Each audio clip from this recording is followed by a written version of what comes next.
아주 지랄이 났네, 지랄.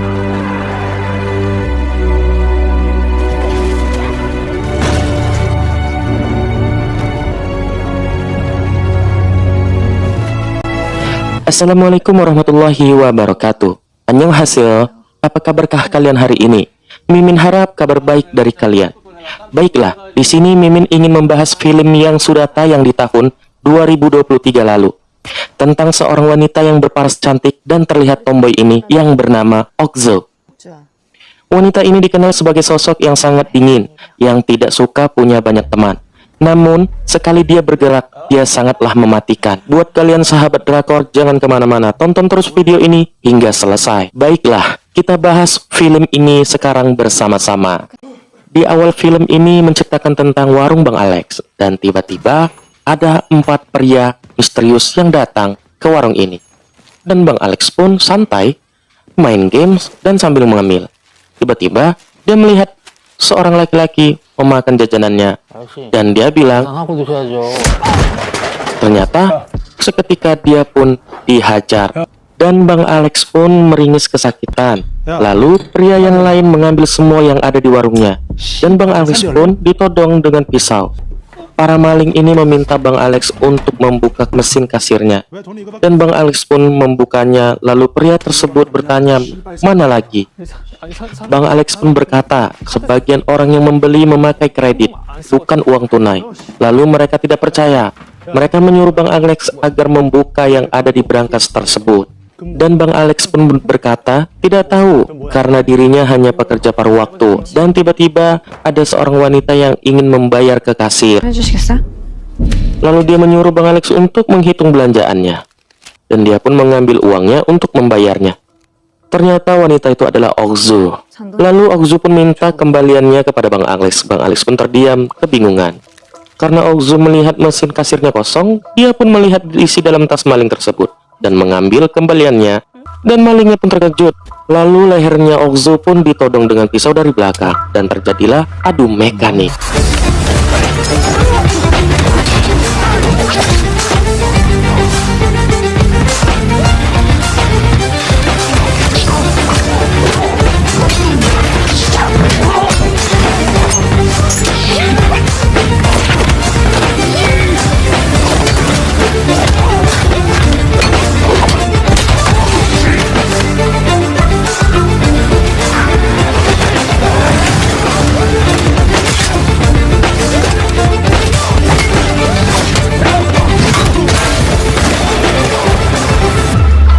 Dan mereka semua pun terkapar, dan Okzo mencoba untuk ke kasir kembali untuk membayar jajanannya yang dibelinya. Dan Bang Alex pun semakin takut. Okzo bisa menjatuhkan semua maling yang ada di hadapannya. Dan inilah awal film Ballerina. Dan Okzo pun kembali ke rumah, ingin menyantap makanan yang dibelinya. Namun dia tidak selera, dia kembali ke tempat tidur. Terlihat sangat lelah, dan dia pun tidak bisa tidur karena pikirannya. Tiba-tiba, ada temannya yang menghubunginya. Lalu, dia mencoba untuk mengangkat ponsel itu. Ternyata yang meneleponnya adalah temannya lama, yaitu yang bernama Ballerina. Ballerina berkata kepada Okzo bahwasannya mereka sudah lama tidak berjumpa. Dan Ballerina pun berminta maaf karena dia terlalu sibuk, karena jadwalnya yang begitu padat sebagai penari balet. Lalu dia bertanya kepada Okzo, apakah Okzo ada waktu luang? Karena Ballerina ingin bertemu dengan Okzo. Sepertinya ada sesuatu yang ingin disampaikan dengan Okzo. Dan Okzo pun berangkat dari rumah dengan mengegas sepeda motornya.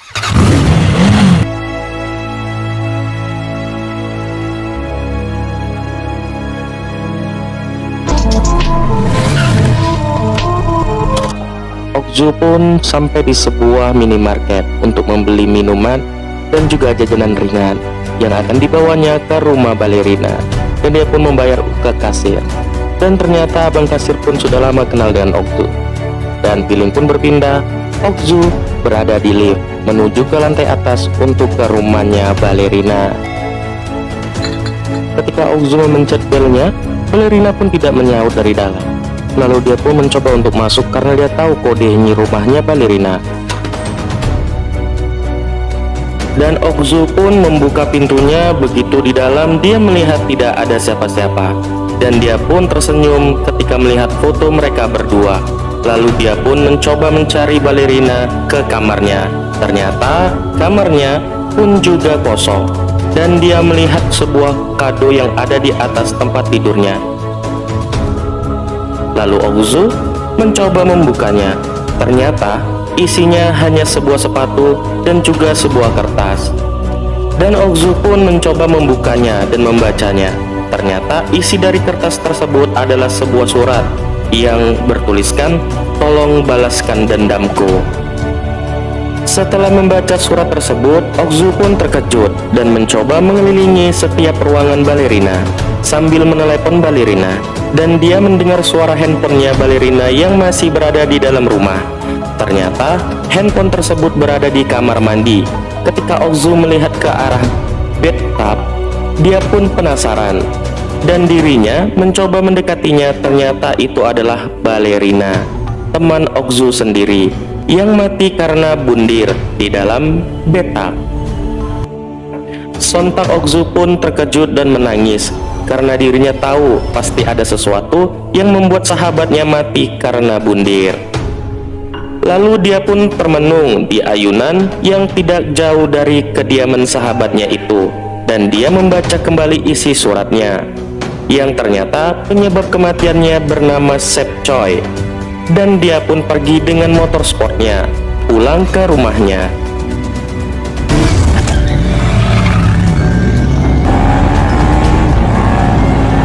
Sampai di rumah, Okzu pun mencari tahu siapa si Choi sebenarnya. Dan dia pun mencarinya dari internet. Ketika diketik nama Sep Choi, ternyata yang muncul malah makanan dan bertuliskan pesan makanan melalui DM saja. Sepertinya si Choi ini mempunyai usaha online yang menjual makanan ringan. Lalu Okzu pun mencoba memesannya dan dia pun menunggu balasan dari si Choi. Lalu Okzu dengan sabarnya menunggu pesanannya dibalas, dan ternyata pesanannya pun dibaca dan dibalas oleh Choi. Lalu Choi berkata bahwa dirinya hanya menjual sushi dan menerima bayaran melalui Bitcoin. Lalu Okzu pun memesan satu kotak dan si Choi menanyakan berapa kecap asin.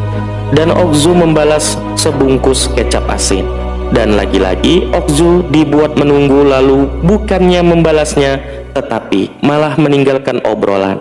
Dan ternyata si Choi menjual makanan hanya sebagai kode saja kepada customernya karena yang dijualnya adalah narkotil. Dan kembali ke Okzu yang sedang melihat foto mereka berdua.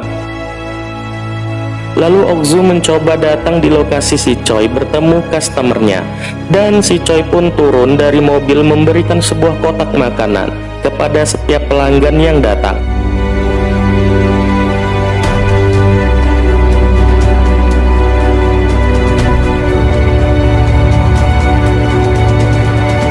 Namun, Okzu melihat satu pelanggan bersepeda sedang mengambil isi di dalam kotak tersebut. Tapi malah makanannya dibuang ke tempat sampah. Okzu pun mulai paham apa yang dijual si Choi. Dan si Choi menghubungi HP si balerina yang sedang dibawa oleh Okzu. Si Choi tidak mengetahui bahwa Okzu sedang menyamar dan melihatnya dari kejauhan. Lalu Okzu pun tidak menjawab telepon dari si Choi, dan si Choi pun pergi. Lalu Okzu pun mengikutinya dari belakang. Si Choi tidak menyadari bahwa dirinya sedang diikutin dari belakang. Dan Okzu pun menancapkan gasnya agar tidak kehilangan jejak si Choi. Lalu si Choi pun sampai ke rumahnya yang berada di tengah-tengah hutan. Dan Okzu pun memantau rumah tersebut dari kejauhan.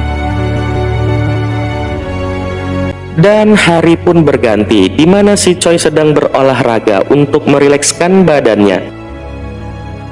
Setelah berolahraga, dia pun keluar dari rumahnya dengan kencang. Dan ternyata Okzu sudah menunggu di depan gerbang.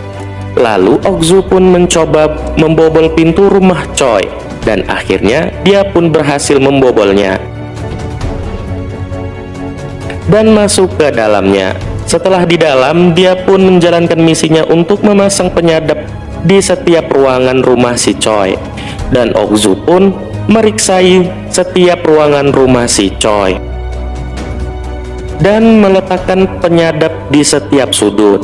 Ketika dia menuju ke sebuah lemari, lalu dia curiga ada sesuatu di dalamnya, dan dia pun mencoba membuka lemari tersebut. Ketika dia berhasil membukanya, dia dikejutkan dengan isi dari lemari tersebut,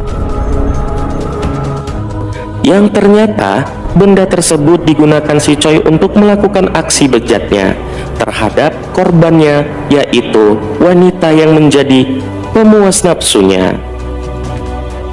Lalu Okzu pun mencoba membuka sebuah laci yang ada di dalam lemari tersebut, dan ternyata Okzu dikejutkan lagi dengan banyaknya koleksi flash disk si Choi,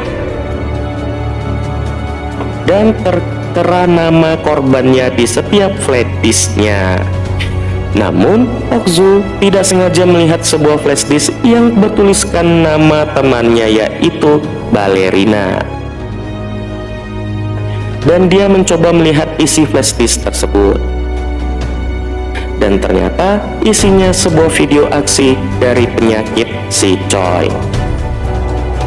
Dan cerita berpindah ke Ballerina. Waktu masih hidup, dia menari balet. Tiba-tiba dia melihat sosok Choi sedang melihatnya. Seketika dia pun terjatuh karena kaget melihat si Choi dalam halusinasinya. Lalu Okzu sedang berada di pinggir danau kecil yang sedang menyesali atas kematian sahabatnya itu. Dia menangis dan teriak kencang. Lalu cerita pindah ke Choi dan Okzu. Okzu sedang memantau dari jauh dengan penyadap suara yang diletakkan di rumah Choi, dan si Choi pun tidak mengetahuinya bahwa ruangannya sudah dipasang penyadap. Akhirnya si Choi pun bersuara sedang menelepon temannya, dan Okzu mencoba menguatkan alat suaranya. Dalam pembahasan si Choi ini pun sedang didengarkan juga dengan Okzu, bahwa Choi ingin menargetkan wanita-wanita selanjutnya ke suatu tempat, dan Okzu pun mencatat tempat tersebut, yaitu diskotik. Lalu Okzu pun sedang merencanakan sesuatu. Dia pergi ke rumah sahabatnya itu, yaitu Ballerina, dan masuk ke dalam ruangan pakaian. Lalu dia pun menemukan sebuah gaun yang cantik di lemari milik Ballerina. Cerita pun berpindah yang menunjukkan ke suatu tempat diskotik, dan ternyata Okzu pun sudah berada di sana, dan dia sedang memandang ke atas, yang ternyata itu si Choi yang sedang mencari korban selanjutnya. Lalu Okzu pun menatapnya sambil memikirkan sesuatu dan berpura-pura memesan minuman. Begitu dia melihat ke atas, ternyata si Choi menghilang. Okzu pun cepat-cepat untuk mengikuti si Choi sampai di atas. Dia mencari si Choi. Lalu Okzu terkejut karena si Choi memegang pundaknya. Dan si Choi berkata, lama sudah kita tidak bertemu. Lalu Okzu pun terkejut karena si Choi salah orang. Yang disangkanya Okzu adalah temannya karena wajahnya yang begitu mirip dengannya. Lalu si Choi pun meminta maaf karena dirinya sudah salah orang. Dan si Okzu pun memanggil si Choi, lalu berkata bahwa dirinya ingin mentraktir minuman kepada Choi. Si Choi pun tertarik kepadanya dan membawa Okzu ke suatu tempat dengan mobil sportnya. Lalu sepanjang perjalanan, Okzu menatapnya dengan tajam. Lalu dia bertanya, apakah si Choi ingin mengajak Okzu ke rumah si Choi. Dan ternyata si Choi ingin mengajak Okzu ke hotel, dan dia menceritakan bahwa hotel tersebut sangat indah. Ternyata hotel itu berada di tengah hutan yang tidak banyak orang mengetahuinya. Dan akhirnya mereka pun sampai. Dan mereka pun masuk ke dalam untuk memesan kamar. Lalu petugas hotel pun keluar dari sebuah ruangan untuk memberikan kuncinya. Dan Okzu pun melihat seseorang yang berada di ruangan tersebut. Dia curiga petugas hotel itu adalah temannya si Choi. Lalu petugas hotel tersebut menyuruh Choi agar menitipkan kunci mobilnya di sini sambil menatap si Okzu. Dan mereka pun menaiki lift untuk menuju ke kamarnya. Dan Choi mempersilahkan Okzu untuk duluan. Tibanya di dalam kamar, Okzu pun duduk sambil mendengarkan si Choi sedang menjelaskan ruangan tersebut dan pemandangan yang ada di luar dari jendela kamar tersebut. Lalu si Choi mencoba menawarkan minuman kepada Okzu. Ternyata minuman tersebut sudah dikasih obat tidur. Dan Choi pun menyiapkan peralatannya. Dia memakai topeng sambil berkaca. Dan disinilah dia ingin melakukan aksi kejinya kepada Okzu yang berpura-pura pingsan. Lalu si Choi menimpahi badannya Okzu dan memandangnya dari atas. Lalu dia mencoba mengaktifkan kameranya dan memvideo tubuhnya Okzu sambil menghalus-halus dan memegang tubuhnya Okzu sampai ke bagian sensitif. Dan dia pun terus melakukannya sambil memandangnya tubuh Okzu. Ketika dia ingin membuka celana Okzu, dia tidak menyadari bahwa Okzu sedang memegang pisau di balik bantal.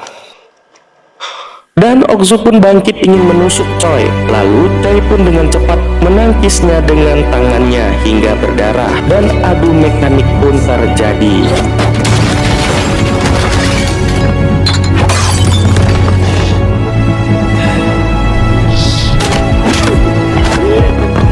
Lalu wanita ini sangat lincah yang mengamati pergerakan lawannya. Dia pun berusaha agar pisaunya mengenai si Choi. Akhirnya dia bisa menjatuhkan si Choi. Namun karena si Choi sangat kuat, dia pun terpental dan mereka pun masih adu mekanik. Dan akhirnya si Choi berhasil dilumpuhkan. Lalu menusukkan pipinya Choi dengan pisau sambil menekannya dan merobek pipi Choi. Ketika Okzu ingin menghabisinya, tiba-tiba petugas hotel datang membawa shotgun dan menembaki Okzu. Lalu Okzu pun menghindar dan bersembunyi di bawah ranjang. Ketika Okzu berhasil keluar dari kamarnya, ternyata ada seorang pria yang menunggunya dengan membawa singsu. Ketika pria itu mengejarnya, tiba-tiba ada seorang wanita membuka pintu kamar dan pria itu terjatuh. Lalu kakinya terpotong dengan senjatanya sendiri. Dan mereka berdua pun kabur, lalu mengambil kunci mobil milik si Choi. Dan si Choi pun sedang dioperasi. Lalu dia terbangun. Ternyata yang di dalam ruangan tersebut sudah banyak orang, yaitu sekomplotan geng dan bersama bos mereka. Bos tersebut memarahi si Choi karena menggunakan hotel mereka untuk kepuasan dirinya. Sedangkan di geng mereka hanya boleh membunuh orang dan menjual narkotik, tapi bukan untuk keperluannya sendiri. Dan karena bosnya marah kepadanya, lalu bosnya pun menekan bekas lukanya hingga berdarah lagi. Dan disinilah perbincangan antara bos dan si Choi. Dan cerita ke sebuah restoran yang ada Okzu dan juga gadis yang pernah jadi budak mereka. Dan gadis itu pun tidak mau berbicara. Ketika dia ingin memesankan sesuatu, barulah dia ingin berbicara kepada Okzu yang sebenarnya.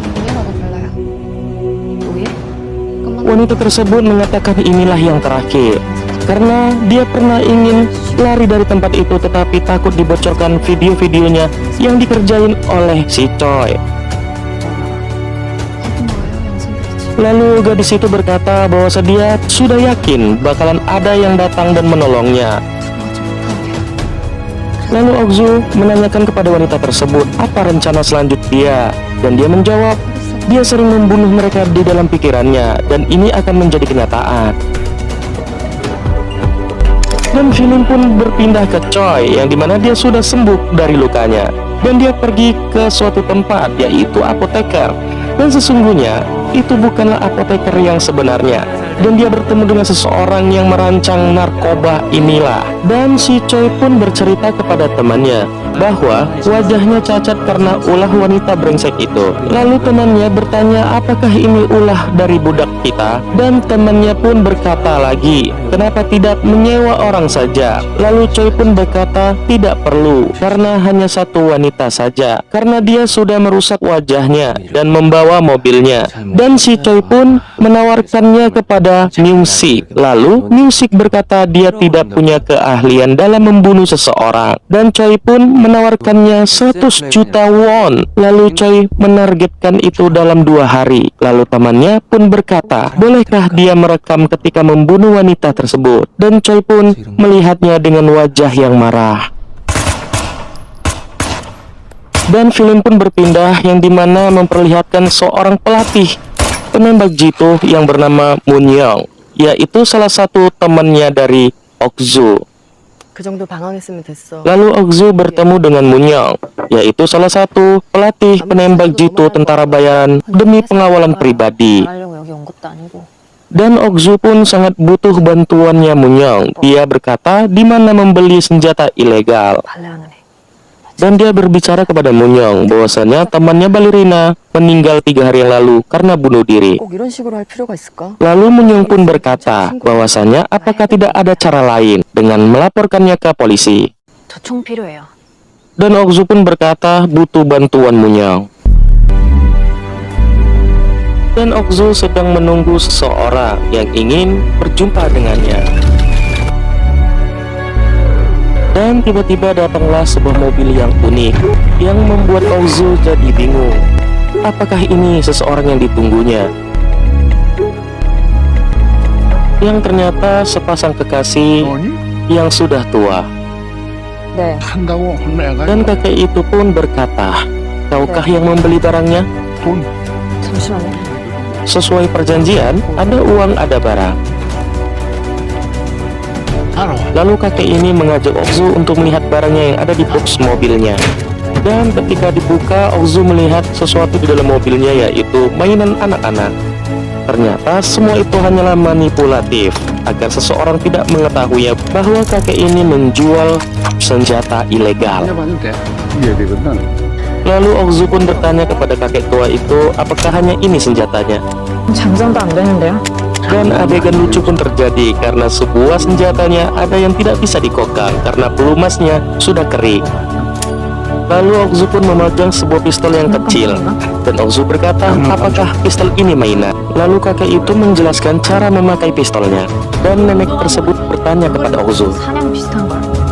Lalu nenek tersebut membuka box mobilnya untuk menunjukkan sesuatu kepada Okzu, yaitu gas api yang untuk mengusir hama. Dan Okzu pun terpaksa mengambil semua senjatanya. Dan cerita berpindah kepada Munshik yang sedang berada di pencucian mobil bersama Choi. Mereka baru sadar mobilnya diletak alat pelacak. Sementara Okzu sedang membersihkan alat senjatanya yang akan digunakan untuk membunuh mereka. Karena dulunya dia adalah pengawal bayaran, dia sangat profesional untuk mempersiapkan senjatanya. Lalu wanita tersebut bertanya kepada Okzu, kapan kau akan melakukan itu? Lalu Okzu pun berkata, karena kita pernah gagal sekali, yang berarti mereka harus siap kali ini. Karena wanita tersebut sudah hampir merusak fokusnya, Okzu pun menyuruhnya untuk tidur. Dan Okzu pun keluar dari rumahnya menuju ke warung kelontong untuk membeli snack yang tidak jauh dari rumahnya. Lalu, secara tidak sengaja dia menemukan coklat almond yang secara kebetulan itu adalah makanan kesukaannya temannya Minhee yang disebut balerina. Sesampai di rumah, Okzu mencari gadis tersebut. Tiba-tiba dia diserang oleh seseorang secara brutal di dalam rumahnya dan dia pun berhasil untuk kabur.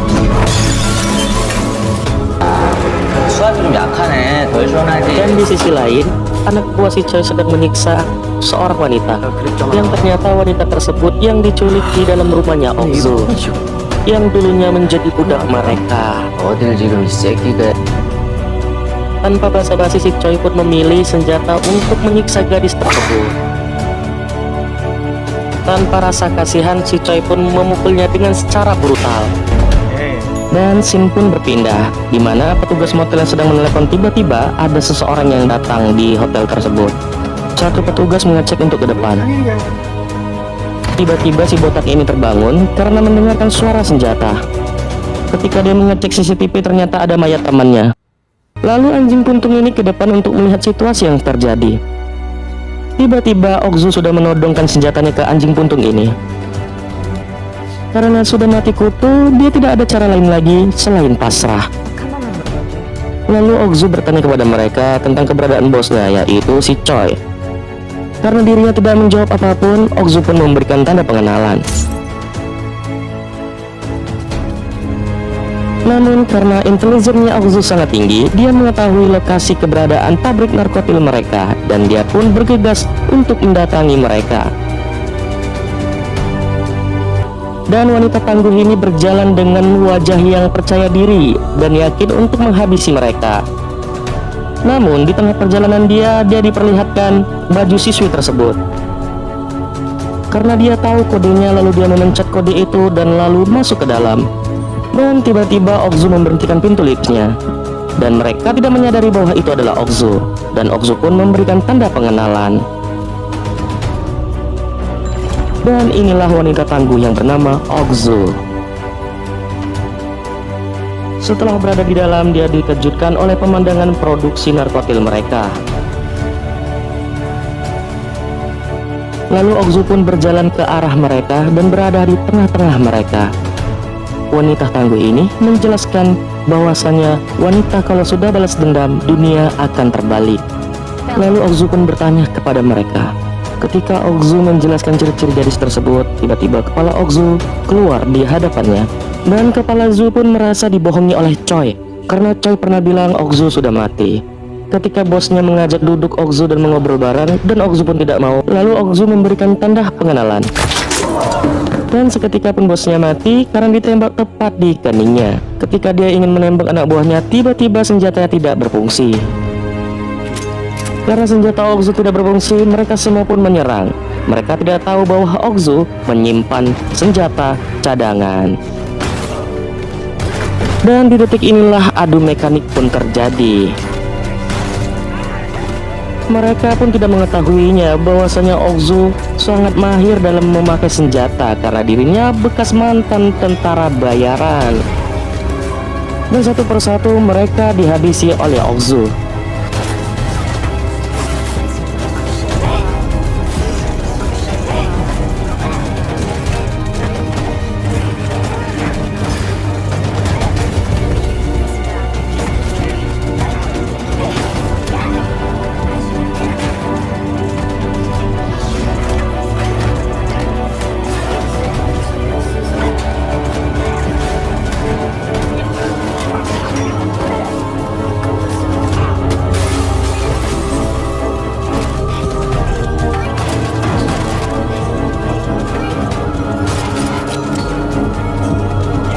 Hanya gara-gara satu wanita, mereka dapat bertemu malaikat maut.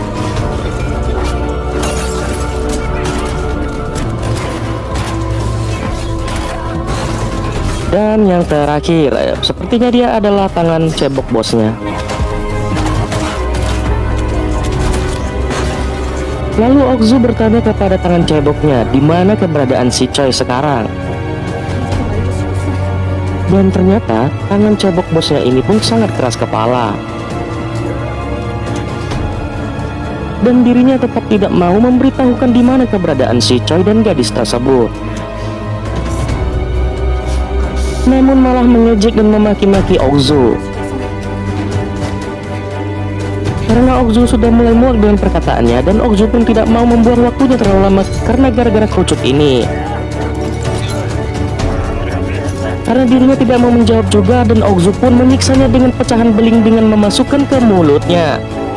Dan pada akhirnya tangan cebok tersebut pun meninggoy karena tanda pengenalan dari Okzu yang sangat keras. Target satu pun selesai. Lalu scene pun berpindah, di mana Mensik baru keluar dari kandang dan tiba-tiba dia diperlihatkan oleh seorang yang berjalan di tengah kegelapan.